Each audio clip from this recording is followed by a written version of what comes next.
Back again with another tier list. Today we are running through the LCS junglers. Some of these guys are expected to be the starting junglers for 2022. Some of these guys have been all but confirmed. But either way, with the offseason starting to slow down, starting to wind down, and again, more and more rosters starting to finalize, I do think this is a good time to start giving my very, very, very early thoughts and opinions on all of the players, teams, rosters, everything headed into both the LCS and LEC season. Again, today we're going through the junglers. I'm going to be giving my thoughts and opinions, but I want to get your guys' thoughts and opinions as well in as not toxic as a way as we can. I would love to hear your opinions and what you think headed into the season, but I don't want you to flame me. I don't want you to flame each other. I don't want you to flame anybody else. Give us your thoughts and opinions. That's awesome. Be an asshole to somebody, that's not awesome. But with that being said, let's get right into this. Jungle's position, I think, is actually pretty decent in the LCS, and I don't really see anyone that I think is deserving of the F tier.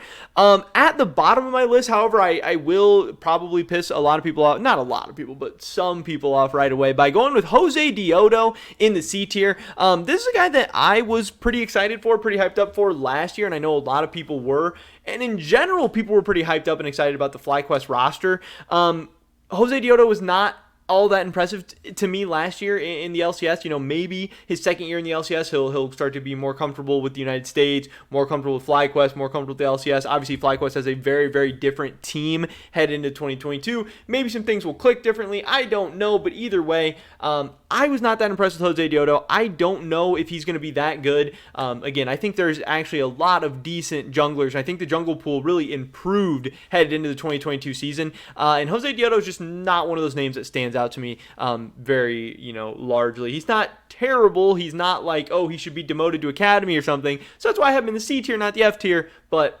he's not that interesting to me. Next up, we have Pride Stalker in the jungle for Golden Guardians. I think Golden Guardians actually is a very, very interesting team, with like a Blaze Olive, Licorice. I think they're going to have some very, very good solo lanes. I know Pride Stalker was a name that really surprised people, and it's kind of weird to use an import slot on like a younger, less proven, player. And that's not really what a lot of teams have done historically.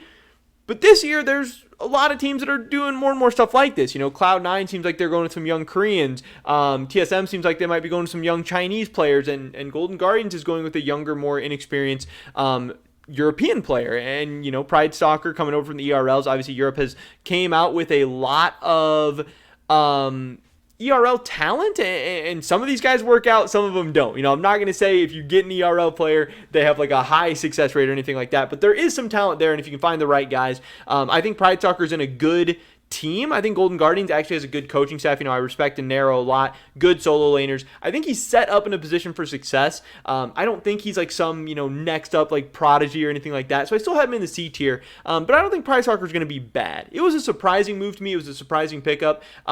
But I'm excited for him. I think he'll be okay. I think he'll be, lower half of the LCS for sure. But it could work out. It could be decent.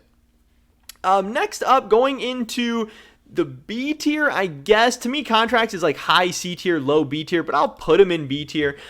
He had a good season last year for Evil Geniuses, but he didn't play a ton of games. And I think people might be overrating him a little bit from a small sample size of games we saw from him last year. In the regular season, he was good in the games that he played, which wasn't all the games, wasn't many of the games, but he was good. Then in the playoffs, we saw him play a little bit more, and he was still good, but he had more okay games. He had more bad games. He had, fewer good games.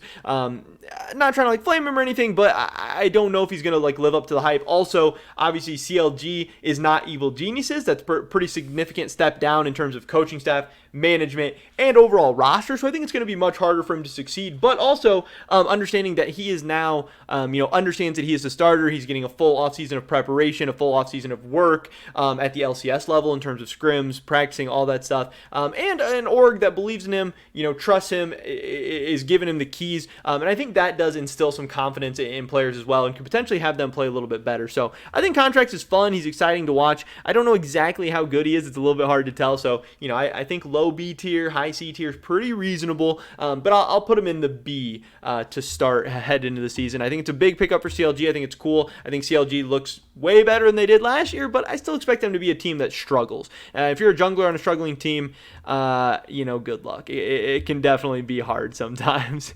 Next up at the top of B tier, I wanted to put Xerxe.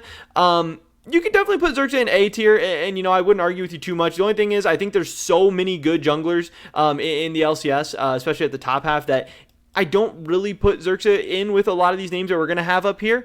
So I think he's top of B tier. I think he's good. I think he's significantly better than Contract. I'd rather have him over that. I think Immortals will be a fine team this year. I could see Immortals finishing like 7th, maybe vying for that like 6th playoff spot or whatever.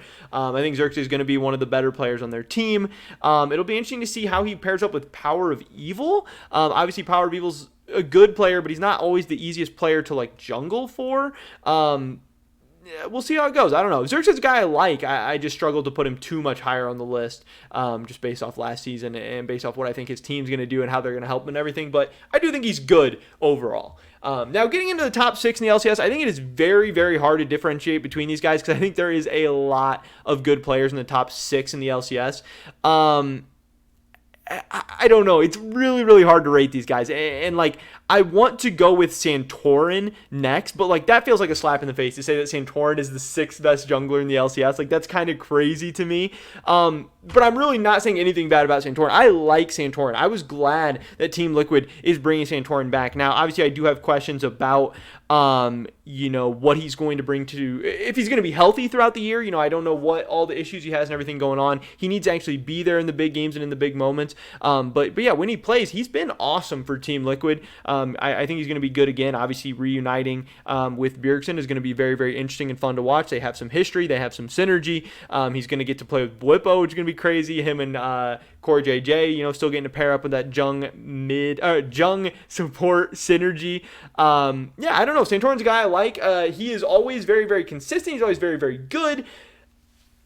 My one concern is he maybe lacks some of those like crazy pop-off moments. He never not never, but doesn't as often have those crazy like hard carry moments, crazy 1v9 moments, anything like that. Also, he got to play, around Alfari, who was just absolutely top-gapping people all the time last season. And Blippo might have some more questionable games. Blippo might have some more ints. It might make his life a little bit harder, but I do think getting to jungle for Xerxe makes your life a lot easier. It'll be interesting and fun to watch. Again, I like Santorin. Only good things to say.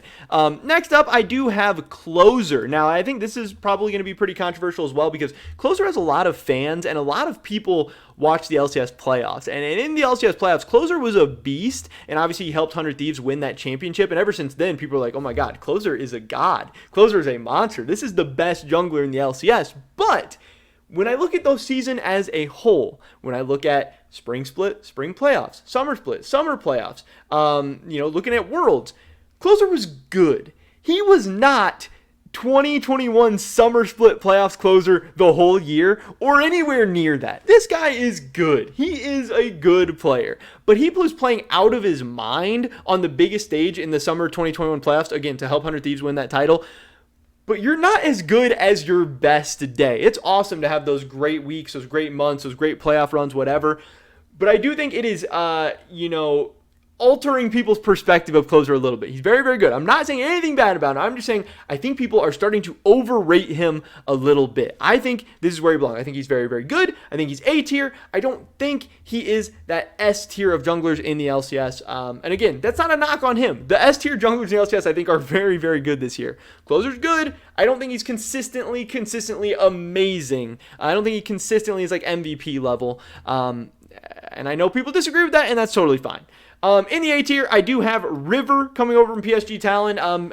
This one, I could definitely be wrong about this. This guy could be an S tier jungler. I think there's a very, very fair case to be made for that. But it'll be interesting, to see how he comes over from the PCS into the LCS. Not that the LCS is some like gauntlet or anything like that, but obviously PSG Talon had a good year. They've had a good couple of years. He's been good for the team. Kind of random him coming over to the LCS again.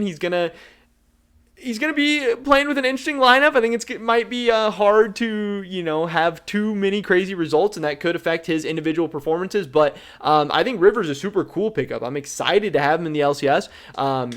Yeah, he's going to be fun to watch. I don't know. He could be A tier. He could be S tier. He could be B tier, maybe even. I don't know. But I do think this was a good pickup and should be interesting. But I am surprised he's over in the LCS as well. Now, getting into the S tier, I am going to go with Blabber. Blabber's a guy who historically I've been, pretty critical of, just because I know how great he can be, and I feel like people are trying to crown him a little too fast. Yes, he's a multiple-time MVP. Yes, he's like the spring split god, but I want to see spring split Blabber more often, more consistently, in summer split, internationally. Obviously Blabber had a little bit better year this year. MSI wasn't great for him. Summer split wasn't great either, just like years past, but he did make it to Worlds. He did get out of groups at Worlds. He did have some pop-off games. Obviously, he was getting to mid-jung with Perks, which seems like it would be a good thing, but maybe him and Perks didn't exactly mesh well. I don't know how he's going to mesh with Fudge. It seems like they'll mesh well, but, we'll have to see. He's also going to have to work on jungle support synergy with Winsome and Isles, potentially. It's going to be a whole new Cloud9 team. Fudge told us Blabber's working on his weaknesses. We'll see how that goes. Yes, Spring Split Blabber is like S+ tier, but if I'm looking at the year as a whole, I'm not still totally sold on Blabber. If Cloud9 would have went in a different direction, if Cloud9 could have got Inspired or Self-Made or Yankos, I think those would have been upgrades over Blabber. But obviously, since none of those things worked out, I don't have a problem with them bringing him back. You just need to, knowing how great Blabber is and can be, you need to have those expectations raised for him. Expectations have to be relative. I don't think Blabber should get a pass for being bad just because sometimes he's good or sometimes he's great or sometimes he's the best. Next up in the S tier, I do have Spika.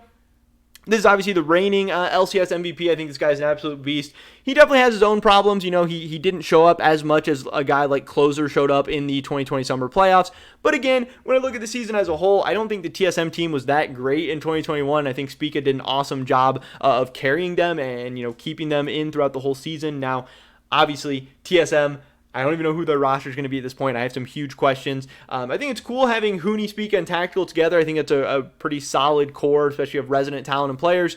Who's their mid lane going to be? Who's their support going to be? How good are they going to be? I don't know. But I think Spika is a great, great raw North American talent. I really think he's fun to watch. I like watching him play. I think he's an absolute beast. Again, he's reigning MVP. He's going to be probably one of the MVP favorites headed into spring split, especially if TSM doesn't have a super stacked team. He has a chance to really stand out if he can lead TSM anywhere. One of the more interesting players in the entire LCS, in my opinion. But last but not least, I'm going with Inspired as the best jungler, in my opinion, heading into the LCS. This guy is an absolute monster coming over from Europe. I hope he's able to carry that same level of talent from Europe, from especially the summer split, over to North America. He's going to be paired up with an interesting roster, paired up with Jojo Pune. We'll see how that goes. It's going to be a very, very fun mid-jung duo to watch. Craziest thing about Inspired, everything he's done in his career, everything he's accomplished, how great he is. He's only 19 years old. This EG core of Inspired, Jojo Pune, and Danny all being 19 years of age or younger is absolutely ridiculous. Pair that all up with Peter Dunn, and EG is really, really set up for success, not only this season, but into the future. I think Inspired is an absolute monster. I think he's going to win over the hearts of tons of North American fans right away, and he's going to be really, really fun to watch, and I do think he will be the best jungler in the LCS in 2022. But man, look at those top six. Inspired, Spika, Blabber, River, Closer, and Santorin. Top six junglers in the LCS are absolutely stacked, and if you had those top six in pretty much any order, I really wouldn't argue with you. So hopefully you guys don't flame me or anybody else too much, because this is a hard list to come up with. But that is pretty much it for this video today, guys. Definitely drop a like if you did enjoy it. I would appreciate it so much. Leave a comment down below. What do you guys think about my tier list? What do you think I got right? What do you think I got wrong? What does your tier list look like? I'd love to hear your guys' thoughts and opinions. Subscribe, save today, and all my latest content. Hope to catch you guys in the next one. But until then, peace.